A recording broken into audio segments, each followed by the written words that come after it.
کبھی بھی یہ مت کہیں کہ میں کل قرآن پڑھوں گی یا کل نماز پڑھوں گی، یا کل قرآن پڑھوں گا یا کل نماز پڑھوں گا، کیونکہ ہمیں یہ بھی پتہ نہیں ہوتا کہ ہم اگلے لمحے سانس لیں گے بھی یا نہیں، اور کل تو پھر دور کی بات ہے۔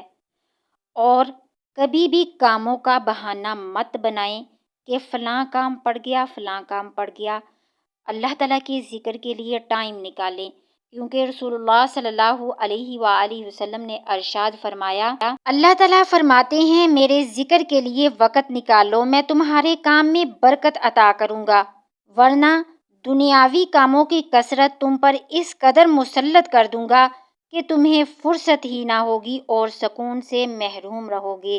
معزز سامعین، یہ جو ہمارا ٹائم نہیں نہ لگ رہا ہوتا، یہ اللہ تعالیٰ کی طرف سے بطور سزا ہوتی ہے انسان کو، اس بات کو سمجھیں۔ السلام علیکم ورحمۃ اللہ وبرکاتہ۔ سب سے پہلے لاکھوں کروڑوں درود و سلام ہمارے پیارے پیغمبر حضرت محمد صلی اللہ علیہ وآلہ وسلم پر اور ان کی آل پر۔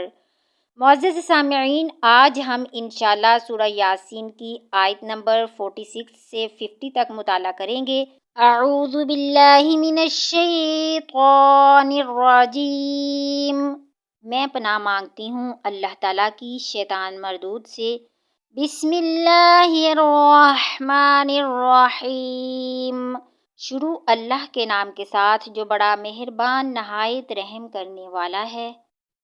وَمَا تَأْتِيهِم مِّنْ آیَاتٍ مِّنْ آیَاتِ رَبِّهِمْ إِلَّا كَانُوا عَنْهَا مُعْرِضِينَ، اور نہیں آتی ان کے پاس کوئی نشانی ان کے رب کی نشانیوں میں سے، مگر یہ اس سے منہ ہی پھیر کر رہتے ہیں۔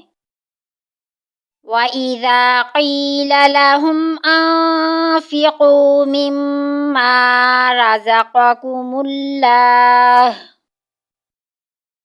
اور جب ان سے کہا جاتا ہے کہ خرچ کرو اس میں سے جو اللہ نے تمہیں دیا ہے، یعنی اللہ کے دیے ہوئے رزق میں سے غریبوں کی ضرورت پوری کرو، بھوکوں کو کھانا کھلاؤ، یتیموں کی سرپرستی کرو، خدا کی خلق کی بہبود اور بھلائی کے لیے دوسرے کاموں میں خرچ کرو۔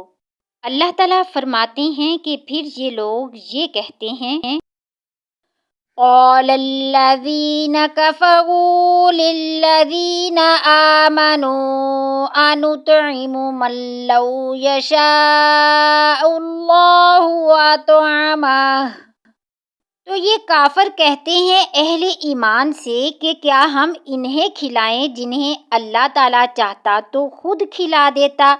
اس کے جواب میں ان کی دلیل یہ ہوتی ہے کہ اللہ تو ہر چیز پر قادر ہے، وہ اگر چاہتا کہ یہ لوگ بھوکے نہ رہیں تو وہ انہیں خود ہی وافر رزق عطا کر دیتا، لیکن اگر اللہ نے انہیں ان کی ضروریات کے مطابق رزق نہیں دیا تو اس کا مطلب یہ ہے کہ وہ خود انہیں اسی حالت میں رکھنا چاہتا ہے، تو کیا ہم انہیں کھلائیں جنہیں اللہ نے ہی کھلانا نہیں چاہا۔ تو ان کے اس بے وقوفانہ جواب کا اللہ تعالیٰ یہ جواب دیتے ہیں، ان انتم الا فی ضلال مبین، تم تو خود ہی کھلی گمراہی میں پڑے ہوئے ہو۔ یہ جواب ہے ان کافروں کا نصیحت کرنے والوں کو کہ تم لوگ ہمیں کیا نصیحت کرتے ہو، تمہاری تو مت ماری گئی ہے، تم تو خود بھٹکے ہوئے ہو، تمہاری یہ بات اور نصیحت عقل اور منطق ہی کے خلاف ہے کہ خوشحال لوگ غرباء و مساکین کا خیال رکھیں اور بھوکوں کو کھانا کھلائیں۔ اور یہ کافر بیوقوفانہ سوال آگے سے یہ کرتے ہیں، وَيَقُولُونَ مَتَىٰ هَٰذَا الْوَعْدُ إِن كُنتُمْ صَادِقِينَ، اور وہ یہ بھی کہتے ہیں کہ یہ وعدہ کب پورا ہوگا اگر تم لوگ سچے ہو۔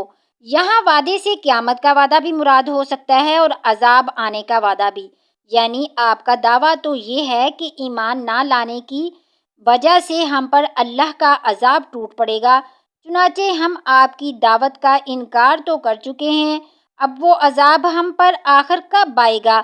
یا اگر قیامت کے بارے میں آپ کا دعویٰ سچا ہے تو ذرا یہ بھی بتا دیں کہ قیامت آخر کب برپا ہوگی۔ تو معزز سامعین، اللہ تعالیٰ فرماتے ہیں ان کے جواب میں، ما ينظرون إلا صيحة واحدة تأخذهم وهم يخصمون۔ یہ لوگ نہیں انتظار کر رہے مگر ایک چنگاڑ کا، وہ انہیں آ پکڑے گی اور یہ اسی طرح جھگڑ رہے ہوں گے۔ فَلَا يَسْتَطِيعُونَ تَوْصِيَةً وَلَا إِلَىٰ أَهْلِهِمْ يَرْجِعُونَ۔ پھر نہ تو وہ کوئی وصیت ہی کر سکیں گے اور نہ ہی اپنے گھر والوں کی طرف لوٹ کر جا سکیں گے۔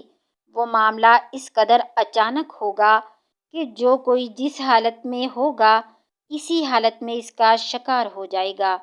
اس سے پہلے اسی صورت میں اس منظر اور کیفیت کا ایک نقشہ اور اللہ تعالیٰ نے کھینچا ہے، ان کانت الا صیحۃ واحدۃ فاذا هم خامدون۔ وہ تو بس ایک زوردار چنگاڑ تھی تو جبھی وہ سب بجھ کر رہ گئے۔ صدق اللہ العظیم۔ اللہ تعالیٰ سے دعا ہے کہ اللہ تعالیٰ ہمیں قرآن پاک کو سمجھ کر پڑھنے کی توفیق عطا فرمائے۔ آمین ثم آمین، وما علینا الا البلاغ المبین۔